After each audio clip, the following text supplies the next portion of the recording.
Halo guys, Assalamualaikum, selamat pagi, selamat beraktivitas. Alhamdulillah Idul Adha tahun ini cuacanya cerah banget. Jadi kegiatan potong sapi korbannya bisa berjalan dengan lancar. Gimana nih kalau di daerah teman-teman? Karena sebagian daerah masih ada yang hujan, tapi kalau di sini cuacanya tuh udah panas banget. Oh iya teman-teman, kegiatanku kali ini mau potong daging kurban. Nah di sini aku mau potong-potongin daging kurbannya. Di sini juga aku mau pisahin antara daging yang bisa direndang dan juga yang untuk didendeng. Aku paling suka momen kayak gini nih guys, tapi tadi aku potongnya ternyata pisaunya nggak tajam, jadi aku ganti dengan pisau cutter. Jadi buat teman-teman yang mau potong daging jangan lupa pakai pisau cutter ya, karena lebih nyaman kalau pisaunya itu tajam banget. Ini aku lagi potong dagingnya untuk rendang ya guys. Nah aku juga potongnya tidak terlalu besar supaya nanti pas masaknya itu bumbunya bisa meresap sampai ke dalam dagingnya, karena kalau potongan dagingnya besar dagingnya juga akan lebih lama untuk empuknya ya, walaupun nanti sebelum masak rendangnya dagingnya akan aku presto dulu. Kalau biasanya aku masak rendang itu nggak aku presto dulu, langsung masukin aja ke dalam bumbu rendangnya, tapi masaknya jadi lama banget karena malas masak lama-lama, jadi aku mau presto aja supaya lebih cepat masaknya.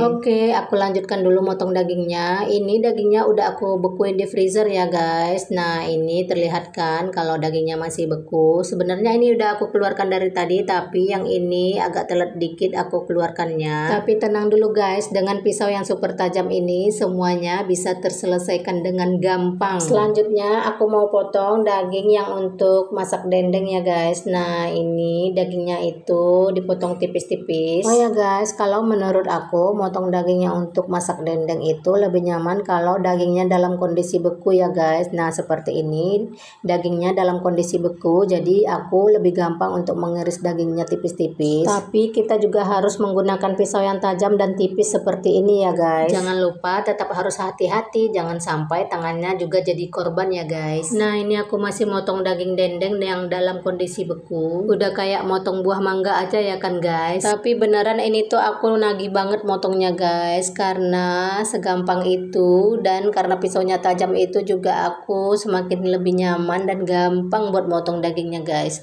Serasa pengen motongin terus. Rencananya aku mau masak rendang dulu guys, dan yang dendengnya akan aku bekukan lagi di kulkas, jadi nanti kalau mau masak udah tinggal masak aja, nggak harus capek-capek motongin lagi. Karena hari ini kan cuma mau misahin aja supaya biar jelas nanti mau dimasak apa aja. Tapi di sini aku juga sisain sedikit yang nggak dipotong, barangkali nanti anak-anak minta entah dimasak apa, jadi aku sengaja sisain sedikit. Ini aku juga dapat bagian hati ya guys, dan aku juga mau potong-potong dulu bagian hatinya. Sepertinya hatinya ini nanti juga akan aku rendang ya guys. Dan lanjut ini juga dapat paru, jadi aku juga nanti akan rendang parunya. Namanya juga dapat daging korban ya guys, pasti isinya itu nyampur-nyampur, tapi kita tetap harus bersyukur karena semua yang dapat itu pasti enak kalau udah dimasak. Dan ini juga ada babat. Kalau teman-teman biasanya masak babat itu diapain ya? Tapi sebagian orang banyak juga yang nggak suka babat karena susah masaknya. Tapi kalau bagi aku babat itu enak banget asal tahu cara masaknya. Nggak usah pusing-pusing guys. Babat itu bisa digulai dan juga bisa dimasukin aja ke dalam rendang ya guys. Tapi sebelumnya kita harus rebus dulu babatnya sampai empuk. Dan untuk mencuci babatnya jangan lupa diremas dengan garam supaya kotorannya bisa bersih. Jangan sampai ya guys yang hijau-hijau itu masih nempel. Nggak terasa daging yang mau dipotong udah sisa sedikit aja. Terima kasih ya teman-teman semuanya udah temani aku potong-potong daging korban. Semoga setiap umat muslim tidak ada yang tidak kebagian daging korban, karena rasanya beda aja kalau nggak kebagian. Dan semoga daging korban ini bisa membawa keberkahan buat kita semua, amin ya robbal alamin. Akhirnya selesai juga potong-potong daging sapi kurbannya. Terima kasih ya teman-teman semuanya udah temani aku potong daging sapi. Sampai jumpa di video aku selanjutnya. Assalamualaikum, bye bye.